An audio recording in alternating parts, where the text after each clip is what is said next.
Well, number one. This is indeed, the one. yeah. To be honest, I can't believe we're actually here. I've toured them. I've been on tour like 3 times already. I've done loads of gigs with them, and actually to be sat here with the first production model is amazing. Yeah, the Kraken. What's it all about? Well, the footprint is partly what it's all about. I had it put to me that we should do one of these portable little amps specifically for the metal players and Djent chappies. And I was probably a little bit ill-informed as to what was required, so that's when you came along.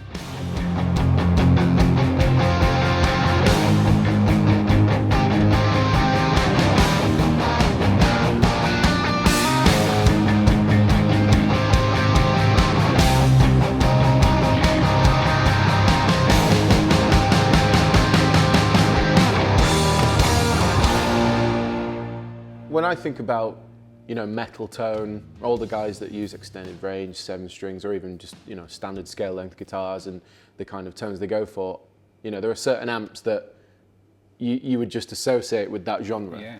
And that's more of an American kind of tone, I think, I would say. Whereas I've noticed that, for me at least, with the kind of music that I do, which is definitely put in the metal category or the aggressive category, I've often used British amplifiers and found that they achieve the aggression through the mid-range, but also they give you, when you roll off the volume, they're more receptive to that, and so you get those ambient tones, and then you can do a lot more of the slightly pushed cleans with your delays and reverbs. So I've always used that to bridge the gap between doing chilled out sections and then really, really aggressive sections. The classic British sound is more for classic rock up to I wouldn't like to, probably early 80s. Yeah. Then after that, I think there's much more of an American influence on the tones, which is what we've tried to capture in here. Best of both, I guess. Yeah, there's 2 gain structures in there. When you listen to any of the modern metal bands, Djent or anything like that, they have these super ambient clean sections and then these crushing heavy sections. But they're relying on digital amp modeling and all that kind of stuff, and a huge pedal board for certain effects and things like that. Whereas I don't want to call myself a traditionalist, but I like valve amps. So therefore, in my ideal world, you should have a valve amp that gives you everything from clean, push clean, crunch through to that crushing distortion, but then also accommodates those kind of players who might like valve amps and who might like to play down in drop G.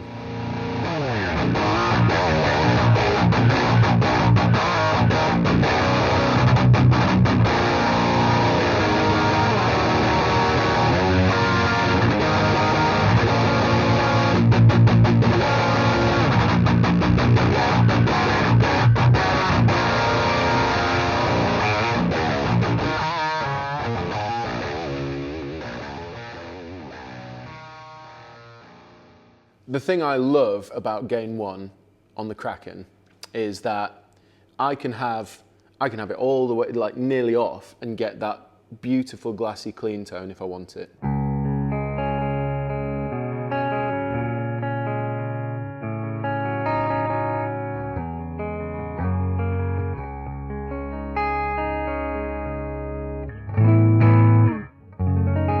Then I push it a bit more, and then I'm getting into the realms of push clean, so when you dig in dynamically, it works really well for dynamic playing, I've found.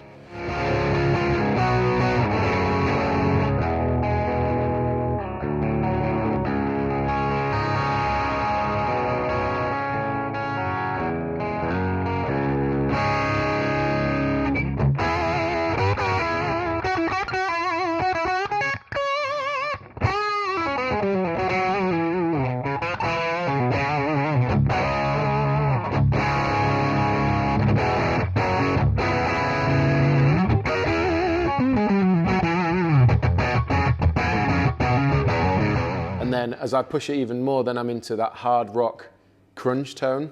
And because it's that British type of gain structure, it really lends itself to that style. And then if I put it all the way up, I'm in high gain territory.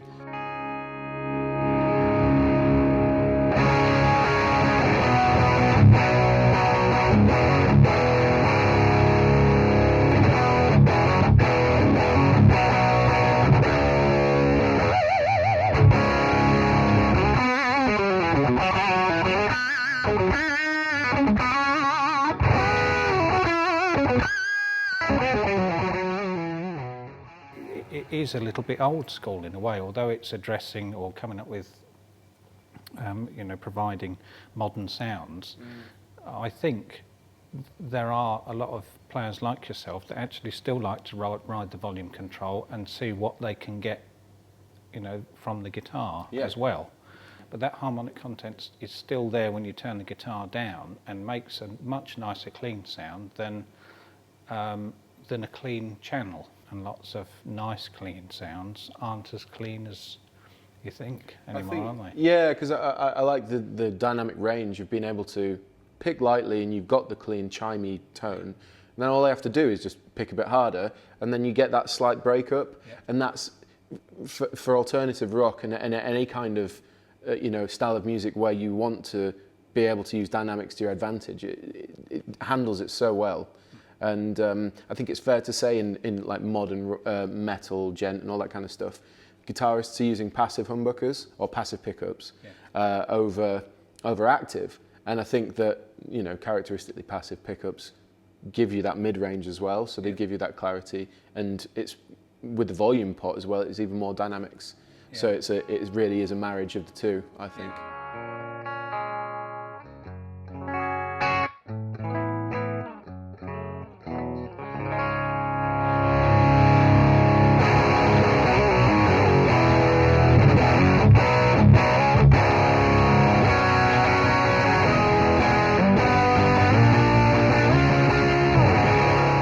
So I guess, we've talked about game one, but I think where game two really shines through, obviously you've got more gain, so that's cool.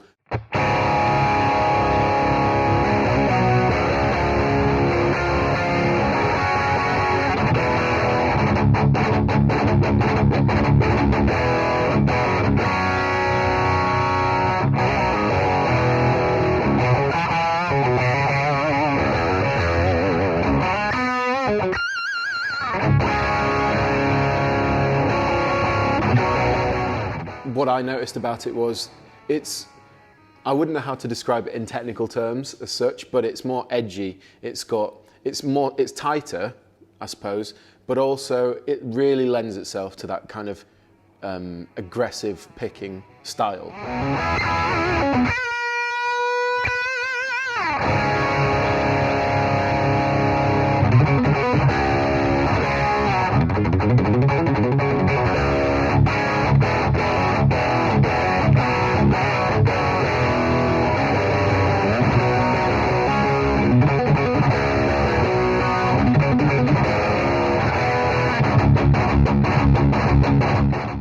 One extra gain stage in that channel. Right. There's an extra half of a 12AX7, and it really was all about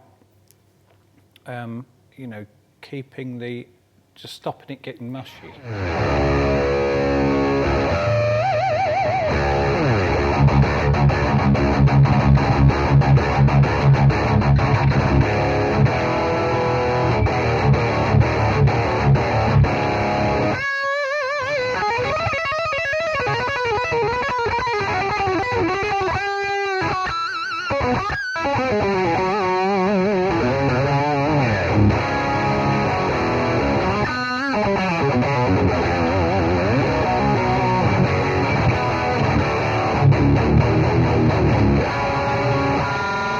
What's really impressive for me as well is the difference between game one and game two.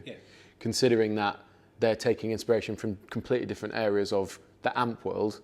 However, it's in one box. It's using one gain structure, as you said, and it's different. It's very different, and it feels different to play.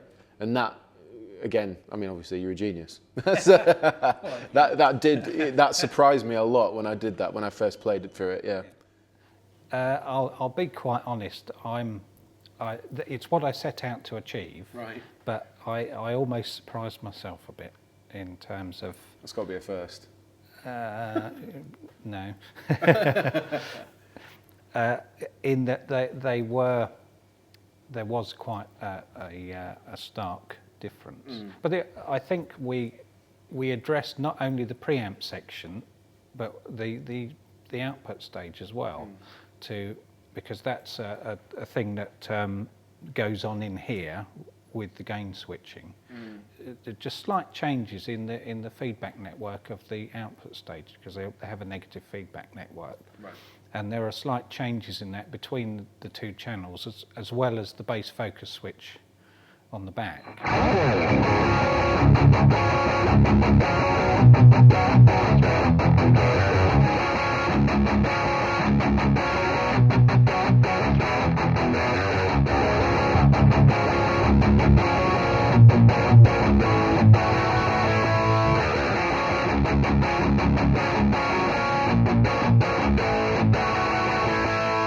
The whole point of the bass focus switch, I use a baritone guitar a lot of the time with the music that I write, and with lower extended range guitars, more strings, there's more low end produced by the instrument. So the bass focus is just beautiful because it allows me to, it's like a high shelf. It takes away the low end that's going to create that flubby tone, and it tightens everything up. But the guitar gives the amplifier the low end that you don't get from a normal range guitar, and it's like this marriage of control and definition.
So I've been gigging now for a long time, and I've always used 100-watt valve head, few different ones, but generally speaking, never struggled with volume. One of the things that I love about the fact that it's the size that it is it's really loud. I mean, I've toured it now, done 2 tours with the Kraken, and 50 watts in there, and I just don't struggle to get the volume. And then what's even better about that is because you've got 2 master volumes, and I can get however loud I want it to be for my main channel. And because of the type of amp it is, it's got more than enough gain to do leads, then I just stomp over to my second master and then crank it even more, and then I've got the soaring lead tones with no trouble. It's very handy to have that volume boost for leads, but I always think it's a very useful feature to, when you want the cleans and the push cleans, you get a bit more headroom if you want it just to let the extra bit clean, because then you can push the volume up and then dial it back even more or play more lightly, and so you get a kind of extended range from the clean thing. That's why they're made independently switchable of the gains, Yeah, because you can foot switch the master depending on what channel you're on anyway. Yeah. Maybe worth pointing out as well that although you've got the 2 masters and 2 gains, there's a foot switch socket on the back. You can switch one button and you can go from gain 1 master 1 to gain 2 master 2, and have it like just a dual channel amp with a shared EQ. You can either install EL34s or 6L6s as output valves. I'm not actually sure what we've settled on in the end. Well, I thought we should settle on 6L6. Because I guess my assumption was, this amplifier caters to all the guys that love metal, heavy rock, and extended range stuff. And that tends to be a genre that leans towards 6L6 powered amplifiers. However, because I come from a school of thought where you can use British amplifiers to achieve the same sort of music and all that kind of stuff, I've actually got one with 6L6 and one with the EL34. Right. Because the EL34 Kraken is on gain 1. So that sort of takes care of that sort of more British sound.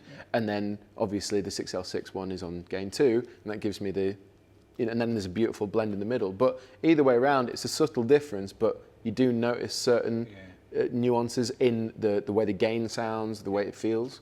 So it's interesting to mess around with them, you know. Yes, because that's an important point, I think, what you say, that it is subtle. A lot of people assume, because I think you read a lot about it, that there are certain types of amplifier that sound the way they do because they use 6L6s or EL34s. But it's also to do with all the other circuitry and everything else that goes to make that amplifier. You know, I mean, in general, I think I noticed an extended high end and low end with 6L6s, where a EL34 seems louder in the middle. Sparkier, I think. Yeah, that's it. Yeah, it's a good word. Yeah. So, these have got 2 master volumes and 2 gains, all independently switchable. But a thing I'm hearing about, and I notice you do it, people use a 2 amp setup as well. Why is that? I'm guessing for a breadth of tone, but... Well, mainly because I suppose the first time I plugged 2 amps in to 2 cabs, it was this huge wall of sound. And it was one of those things where it's kind of like, you know, once you pop, you can't stop with Pringles. It was like I'd gone stereo and I was like, this has to be the way. But I've always struggled with things like, obviously before this came into existence, I'm using 2 different types of amp. They have different effects loop levels. So, and I use stereo effects and I'm getting an imbalance. It's a nightmare because they're heavy, big, and you know, there are so many little things, and making sure that, you know, the settings are right every time because they're 2 different amplifiers. So as good as it is, and as good as it was to do that, you know, it didn't come without its hassle. And so now I use 2 Krakens for that stereo rig, and it's great.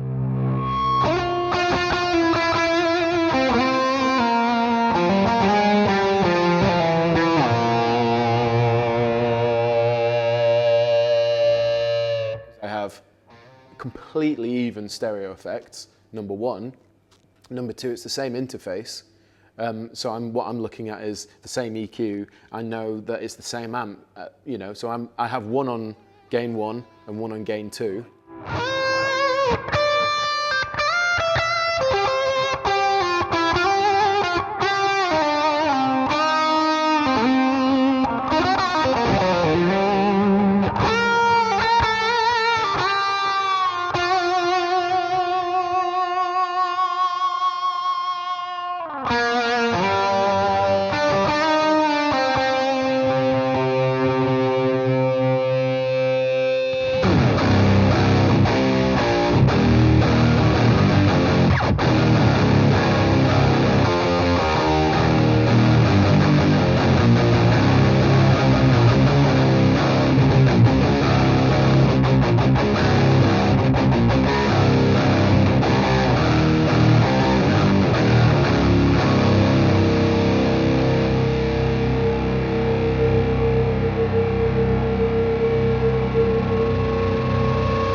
To be honest, I can't speak more highly about a dual Kraken rig because I've been using it now for a few months, and you know, it's addictive. It really is addictive.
it goes without saying that it sounds incredible, and you know, I couldn't be happier with the tone. But the icing on the cake is the size, because I turn up to gigs where I'll be doing a support slot, and you know, I don't want to be lugging around two huge heads. I've got these tiny little bags over my shoulder and my guitars, and I turn up and it's like, well, there you go, two huge sounding amplifiers on my shoulder, on the train. That was the design brief, the most important thing to begin with the V30, which is this footprint's come from. You can fly with it because it will fit in an overhead locker even. You know, that was the footprint. That was the most important thing. You've done a good job. Thank you very much, kind sir. Thank you very much. Yes. You know, I just want to say thank you for creating this product. The most important thing for me about being involved in this was a product that comes out that has inspired me. Using the dual rig, getting it all set up, I've written more songs using this rig than I have maybe in the last 6 months. Really? And that's not an over-exaggeration. It's just getting in that room with two of them. Really, it's such a beautiful sound to me that I love it. I love them. So thank you.